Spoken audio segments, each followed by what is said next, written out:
Hello friends, मैं पंकज वैष्णव एक बार फिर से आप सभी का क्रेजी जीके ट्रिक के डेली करंट अफेयर में स्वागत करता हूं। तो फ्रेंड्स, आज के इस सेशन में हम 2 मार्च के सभी करंट अफेयर्स को डिटेल में समझेंगे। बहुत ही इंटरेस्टिंग वीडियो है, बहुत ही इंफॉर्मेटिव वीडियो है, इसलिए वीडियो को एंड तक देखिएगा। पूरा देखेंगे तो ही आप कमेंट में क्वेश्चन का आंसर दे पाएंगे, क्योंकि क्वेश्चन मैं आपके वीडियो के बीच में ही पूछ लेता हूं। तो पूरा देखेंगे तो आप आंसर दे पाएंगे कमेंट में। वीडियो को लाइक और शेयर कर दीजिए, चैनल को सब्सक्राइब कर लीजिए। पीडीएफ आप सभी को पता है कहां मिलेगी, टेलीग्राम चैनल पर जाइए क्रेजी जीके ट्रिक के, या फिर एप्लीकेशन से भी आप जाकर फ्री ऑफ कॉस्ट इसकी पीडीएफ को ले सकते हैं। आइए 2 मार्च के करंट अफेयर का सबसे पहला question. First UEFA women's Nations football league 2023-24 का खिताब किस देश ने जीता?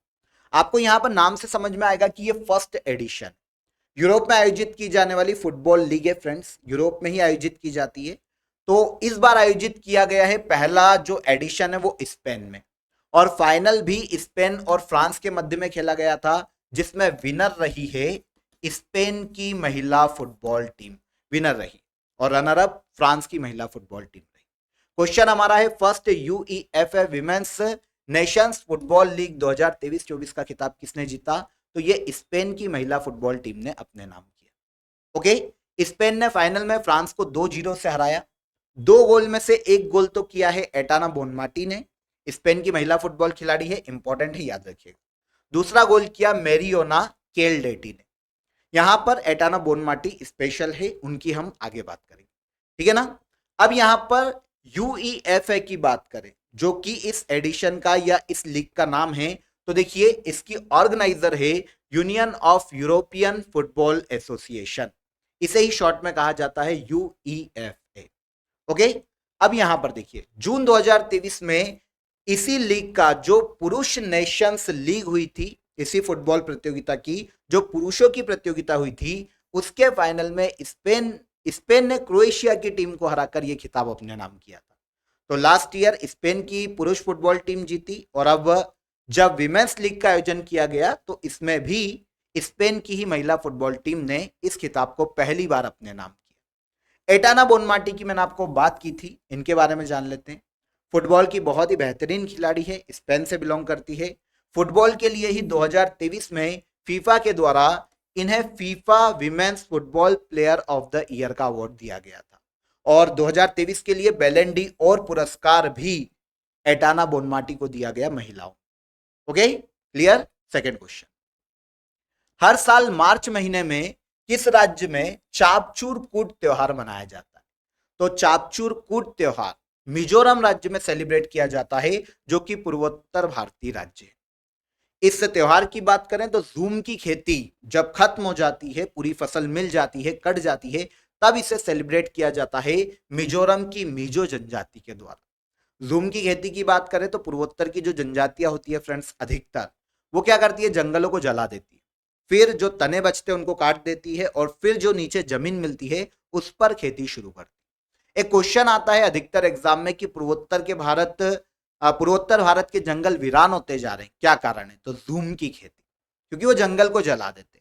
तो ठीक है, जूम की खेती जब पूरी हो जाती है, फसल मिल जाती है, तो मिजोरम की मिजो जनजाति चापचर कूट त्योहार को सेलिब्रेट करती है। ठीक है, मतलब एक एग्रीकल्चर फेस्टिवल के रूप में आप इसे देख सकते हैं। ओके, ठीक है।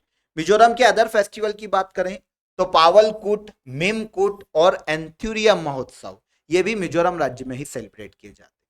पूर्वोत्तर भारतीय राज्य, अगर आप यहां पर इमेज देखेंगे, मिजोरम इंटरनेशनल बाउंड्री शेयर करता है, एक तो म्यांमार के साथ, और एक ये है मिजोरम, है ना, एक तो म्यांमार के साथ और दूसरा बांग्लादेश के साथ। ऐसे भारतीय राज्य जो कि मिजोरम से अपनी सीमा साझा करते हैं, तो इधर हो गया मणिपुर, सेकेंड हो गया असम, और तीसरा हो गया इधर से त्रिपुरा। क्लियर। तो 3 भारतीय राज्य मिजोरम से अपनी सीमा बनाते हैं, और 2 देशों से अंतरराष्ट्रीय सीमा बनाता है मिजोरम। कैपिटल आइजोल है। मिजोरम में मिजो पहाड़ियां काफी फेमस है, और यहीं पर मिजो जनजाति का भी निवास स्थान। क्लियर। यहां पर हमारा क्वेश्चन चापचर कूट त्योहार से है, तो किस राज्य में सेलिब्रेट किया जाता है? तो ये मिजोरम राज्य में सेलिब्रेट किया जाता है। थर्ड क्वेश्चन पर आते हैं, वर्ल्ड एथलेटिक्स चैंपियनशिप 2027 का आयोजन कहां किया जाएगा? तो वर्ल्ड एथलेटिक्स चैंपियनशिप की बात करें फ्रेंड्स, तो सबसे पहले हमें यह पता होना चाहिए कि इसकी शुरुआत कब की गई थी। तो पूरे वर्ल्ड के जितने भी एथलीट हैं उनके मध्य में वर्ल्ड एथलेटिक्स चैंपियनशिप की शुरुआत की गई थी 1983 में। ओके, अब इसका 21वां एडिशन आयोजित किया जाएगा 2027 में चीन के बीजिंग में। कौन सा एडिशन है? 21। ओके, कहां पर? चीन के बीजिंग। आंसर हो गया आंसर सी। हाल ही में देखिए एक बैठक हुई थी, विश्व एथलेटिक्स काउंसिल की एक बैठक हुई थी जिसमें यह घोषणा की गई कि 21वां विश्व एथलेटिक्स चैंपियनशिप 2027 में चीन के बीजिंग में आयोजित किया जाएगा। ओके, अभी तक देखिए केवल 19 एडिशन ही हुए हैं, 20वां एडिशन अभी बाकी है। यह आयोजित होगा 2025 में जापान। ओके, और 21वां एडिशन 2 साल में एक बार होती है, तो 21वां एडिशन 2027 में आयोजित होगा चीन के बीजिंग। आगे बढ़े, ठीक है। तो 2025 में यहां पर एक और फैक्ट आपके लिए इंपॉर्टेंट है, देखिए विश्व एथलेटिक्स इंडोर चैंपियनशिप ये 2025 में नेक्स्ट ईयर आयोजित की जाएगी चीन के नानजिंग में, और विश्व एथलेटिक्स चैंपियनशिप 2027 में आयोजित की जाएगी चीन के बीजिंग। वैसे 21वां एडिशन अब चीन को दिया गया है। इसके पहले 2015 में भी जो 15th एडिशन था वर्ल्ड एथलेटिक्स चैंपियनशिप का, यह चीन में ही आयोजित किया गया था। 2023 में 19वीं विश्व एथलेटिक्स चैंपियनशिप का आयोजन किया गया हंगरी के बुडापेस्ट में, और 20वीं विश्व एथलेटिक्स चैंपियनशिप का आयोजन किया जाएगा 2025 में जापान के टोक्यो में, और 21th का आयोजन कहां किया जाएगा? तो 2027 में चीन के बीजिंग में आयोजित की जाएगी। भारत ने अभी तक वर्ल्ड एथलेटिक्स चैंपियनशिप में देखिए 3 मेडल अपने नाम किए हैं। 2 तो लास्ट ईयर आए हमारे पास, 2023 में नीरज चोपड़ा लेकर आए, 1 सिल्वर और 1 गोल्ड, जब बुडापेस्ट में 2023 में इसका आयोजन किया गया था। ओके, हंगरी के बुडापेस्ट में। और 1 हम पहले लेकर आए थे अंजू बाबी जॉर्ज, जो कि लंबी कूद की खिलाड़ी थी। पेरिस 2003 में जो विश्व एथलेटिक्स चैंपियनशिप हुई थी, इसमें इन्होंने ब्रॉन्ज मेडल अपने नाम किया था, और ये वर्ल्ड एथलेटिक्स चैंपियनशिप में भारत का पहला मेडल था। उसके बाद लास्ट ईयर 2 मेडल लेकर आए नीरज चोपड़ा जेवलिन थ्रो में। ओके, 1 मार्च से श्रीलंका में अंतरराष्ट्रीय गीता महोत्सव के कौन से संस्करण का आयोजन शुरू हुआ? तो इंटरनेशनल गीता महोत्सव, जिसका उद्देश्य पूरे वर्ल्ड में गीता ज्ञान का प्रसार प्रचार करना और उसके आधार पर पूरे विश्व में शांति स्थापित करना है। इसके 5th एडिशन का आयोजन किया जा रहा है फ्रेंड्स श्रीलंका के कोलंबो में, 1 मार्च से लेकर 3 मार्च तक। ठीक है, 1 मार्च से लेकर 3 मार्च तक 5th एडिशन का आयोजन किया जाएगा अंतरराष्ट्रीय गीता महोत्सव के। कहां पर? श्रीलंका के कोलंबो में किया जा रहा है। ओके, यहां पर आप देख सकते हैं गीता महोत्सव है। अंतरराष्ट्रीय स्तर पर गीता महोत्सव की शुरुआत की गई थी 2019 में। इसके पहले 1989 में राष्ट्रीय गीता महोत्सव की शुरुआत की जा चुकी थी और वो मनाया जा रहा था इंडिया, लेकिन 2019 से अंतरराष्ट्रीय गीता महोत्सव की शुरुआत की गई। 2019 में पहली बार इसका आयोजन किया गया था मॉरिशस में, और 2023 में आयोजन किया गया 4th गीता महोत्सव, जो कि इंटरनेशनली आयोजित किया गया ऑस्ट्रेलिया। और अब 5th एडिशन का आयोजन कहां किया जा रहा है? तो ये श्रीलंका के कोलंबो में आयोजित किया जा रहा है। डीआरडीओ ने स्वदेशी रूप से विकसित वशोराद पोर्टेबल हवाई रक्षा प्रणाली, मतलब वशोराद पोर्टेबल एयर डिफेंस सिस्टम को कहां पर लॉन्च किया या कहां से इसका सफल परीक्षण किया? तो देखिए एक चांदीपुर, यह आता है भारत के ओडिशा राज्य में। यहां पर एक केंद्र है डीआरडीओ का, यहीं पर सफल परीक्षण किया गया है यशोराद का। क्या है ये? तो ये पोर्टेबल एयर डिफेंस सिस्टम है फ्रेंड्स, लंबी दूरी का एयर डिफेंस सिस्टम है। इसका फुल नेम देखें तो देखिए very short range air defence system, इसे ही शॉर्ट में नाम दिया गया है वशोराद। ओके, शॉर्ट रेंज में ऑलमोस्ट 250 मीटर से लेकर 6 किलोमीटर के दायरे में अगर कोई भी दुश्मन की मिसाइल आती है, कोई भी जेट आता है या फिर अदर कोई मिसाइल आती है, कोई भी अदर दुश्मन के द्वारा छोड़ा गया कुछ भी आता है, तो उसको हवा में ही नष्ट करने की इसमें क्षमता है। ठीक है ना, very short range air defence system है। इसकी अगर स्पीड देखें तो 1800 किलोमीटर पर अर्थ की स्पीड। चांदीपुर जो कि ओडिशा में डीआरडीओ का केंद्र है, वहां पर इसका हाल ही में सफल परीक्षण किया गया है डीआरडीओ के द्वारा। नेशनल सिक्योरिटी गार्ड मतलब एनएसजी का अतिरिक्त महानिदेशक किसे नियुक्त किया गया? एनएसजी जिसे ब्लैक कैट कमांडो के भी नाम से जाना जाता है। ओके, भारत में आतंकवाद से लड़ने के लिए यह एक अर्धसैनिक बल है। ऑफिशियली 1986 में गठित किया गया था, नई दिल्ली में हेडक्वार्टर है। 1984 से इसकी प्रोसेस शुरू हो गई थी, लेकिन फाइनल इसको मंजूरी ऑफिशियली मिली 1986। Black cat commando, okay, national security guard. इसके हाल ही में देखिए अतिरिक्त महानिदेशक नियुक्त किए गए दलजीत सिंह चौधरी, 1990 के यूपी कैडर के आईपीएस अधिकारी। वैसे पहले से ही ये एक दूसरे पद पर भी हैं, सशस्त्र सीमा बल के महानिदेशक के भी पद पर हैं दलजीत सिंह चौधरी, जिन्हें अब एनएसजी का अतिरिक्त महानिदेशक नियुक्त किया गया। Okay, easy. यहां पर ये याद रखिएगा, जनवरी 2024 में ये सशस्त्र सीमा बल के महानिदेशक के रूप में नियुक्त किए गए थे और अब एनएसजी का अतिरिक्त महानिदेशक का प्रभार दलजीत सिंह चौधरी को सौंपा गया। ओके, चल। हाल ही में कैबिनेट द्वारा इंटरनेशनल बिग कैट अलायंस की स्थापना को मंजूरी दी गई। इंटरनेशनल बिग कैट अलायंस के अंतर्गत कितनी बिग कैट्स शामिल हैं? तो ये एक अलायंस है फ्रेंड्स। हाल ही में नरेंद्र मोदी और जो सेंट्रल कैबिनेट है उसने मंजूरी दी है इंटरनेशनल बिग कैट अलायंस को। मंजूरी देने के साथ ही इसकी स्थापना या मुख्यालय भी भारत में ही स्थापित किया जाएगा। इस अलायंस के तहत बिग कैट की 7 प्रजातियों को संरक्षित किया जाने वाला है। ठीक है ना, कितनी? 7। कौन कौन सी है? तो देखिए, jaguar, puma, leopard, lion, tiger, चीता और स्नो लेपर्ड, हो गई 7। ठीक है ना। अब अलायंस की बात करते हैं।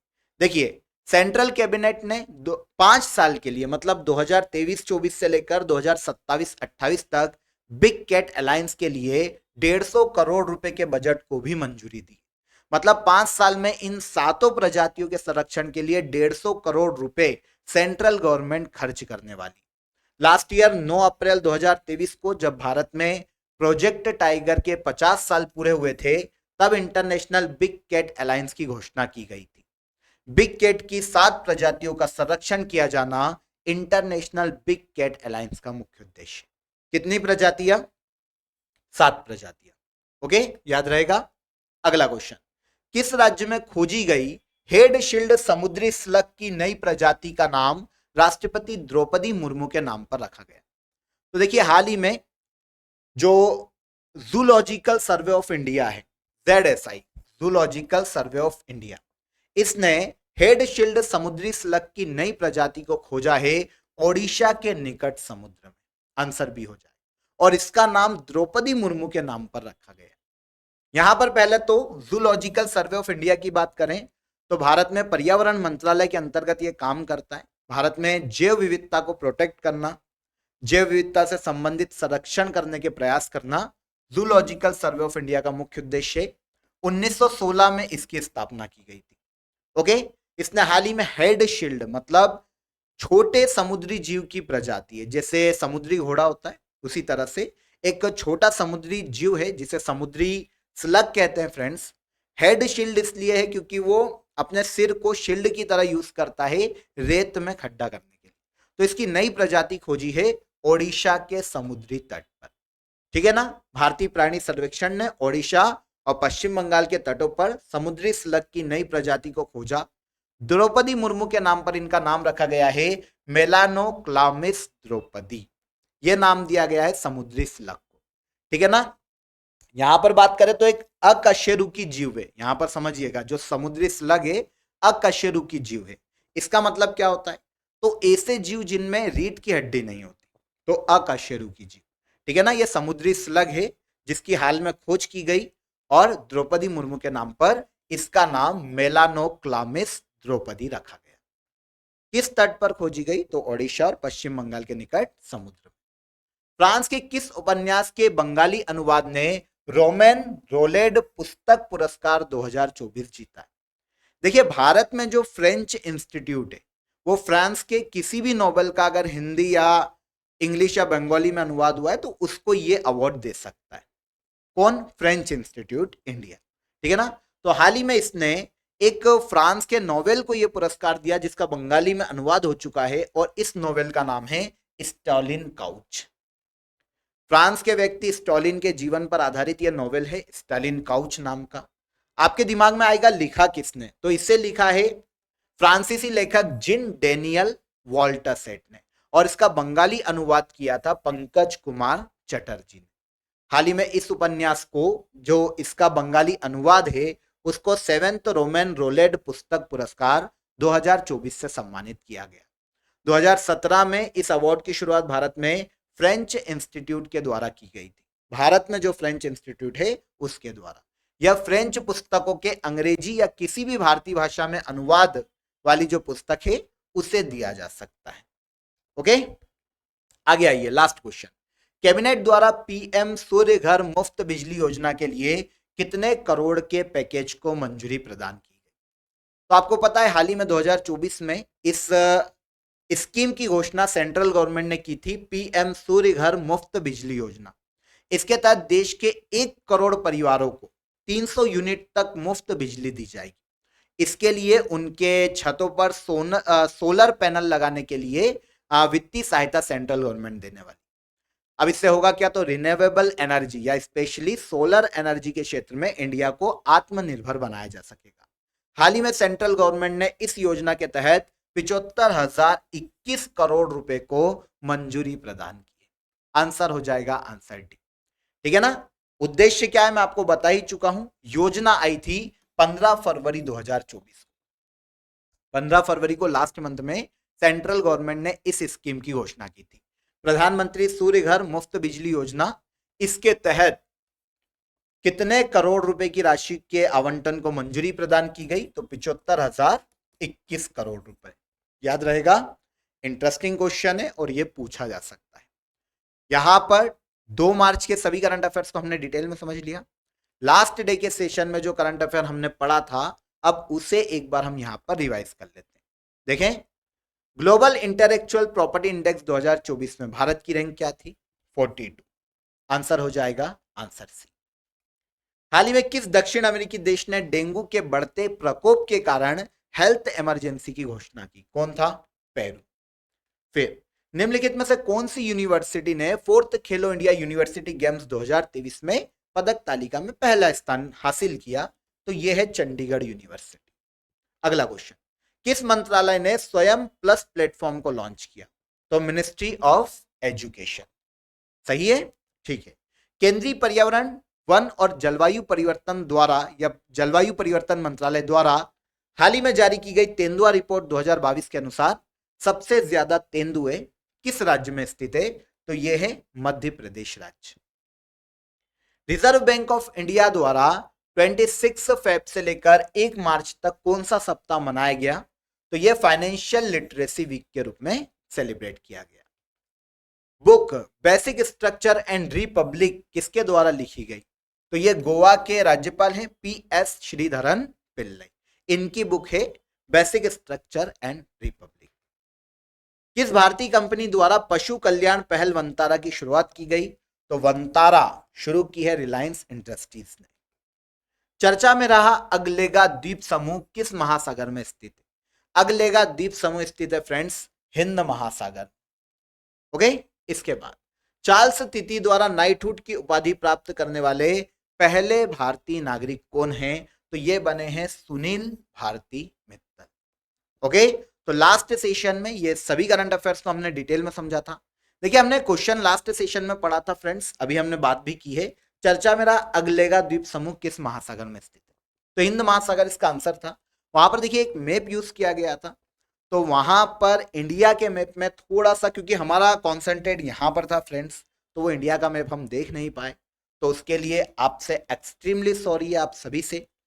पीओके इंडिया का अभिन्न हिस्सा है, इसमें कोई शक नहीं है, तो ये उसका सही मैप है। एक बार उसको जो हमारी कंटेंट टीम है उससे कहीं ना कहीं थोड़ा सा इस पर ध्यान देने के चक्कर में थोड़ा सा वो मिस हो गया था, तो उसको करेक्ट कर लीजिएगा। क्योंकि मैं लीड कर रहा हूं तो मैं रिस्पॉन्सिबिलिटी लेता हूं और उसके लिए आपसे क्षमा चाहता हूं। ओके, तो यहां पर अगले का आइसलैंड की बात की गई थी, किस महासागर में स्थित है? तो ये हमारा कंफर्म था आंसर, ये हिंद महासागर में स्थित है। ओके, यहां पर आपने जो गलतियां पकड़ते हैं फ्रेंड्स, वो भी इस बात का प्रूफ है कि आप ध्यान से वीडियो को एंड तक देखते हैं। तो ये बहुत ही अच्छी चीज है, बस ऐसे ही कॉन्सेंट्रेट करेंगे तो इजीली आपको पूरा करंट अफेयर किसी भी एग्जाम में अगर पूछा जाता है, करंट अफेयर का कोई भी क्वेश्चन पूछा जाएगा, इजीली आप उसे सॉल्व कर पाएंगे और करंट अफेयर के कभी भी आपके कोई भी क्वेश्चन गलत नहीं होंगे। ओके, तो आज के इस सेशन को यहीं पर विराम देते हैं। आई होप 2 मार्च के सभी करंट अफेयर यहां पर आपको इजीली समझ में आ गए होंगे। अगर आपको वीडियो पसंद आया हो तो वीडियो को लाइक और शेयर कर दीजिए, चैनल को सब्सक्राइब कर लीजिएगा। फिर मुलाकात करेंगे नेक्स्ट डे के करंट अफेयर में। तब तक अपना ख्याल रखिए। जय हिंद, जय भारत।